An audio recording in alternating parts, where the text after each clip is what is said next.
حمد و ثنا تمام تعریفیں اللہ رب العالمین کے لیے ہیں۔ ہم اسی کی عبادت کرتے ہیں اور اسی سے مدد مانگتے ہیں۔ درود و سلام ہو ہمارے آقا حضرت محمد صلی اللہ علیہ وسلم پر، آپ کی آل اور تمام صحابہ کرام پر۔ معزز حاضرین جمعہ، آج کا ہمارا موضوع ایک نہایت اہم اور حساس مسئلہ ہے: نماز چھوڑنے کا انجام۔ نماز دین اسلام کا ستون ہے۔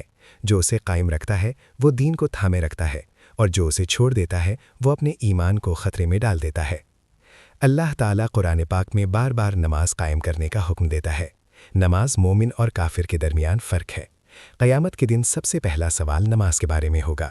اگر نماز درست ہوئی تو باقی اعمال بھی درست ہوں گے۔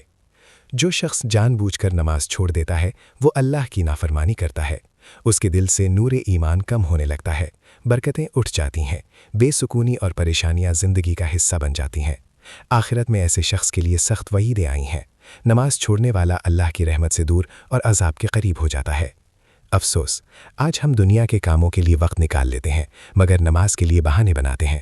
یاد رکھو، جو رب ہمیں رزق دیتا ہے، سانس دیتا ہے، زندگی دیتا ہے، وہی رب نماز کا حکم بھی دیتا ہے۔ اے اللہ کے بندو، ابھی وقت ہے، توبہ کر لو، نماز کی پابندی شروع کرو۔ اللہ بہت رحم کرنے والا ہے، وہ ایک سچی توبہ سے پچھلے گناہ معاف فرما دیتا ہے۔ آج عہد کرو کہ ہم نماز کو اپنی زندگی کا لازمی حصہ بنائیں گے۔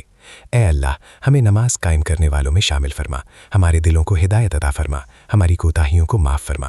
آمین یا رب العالمین۔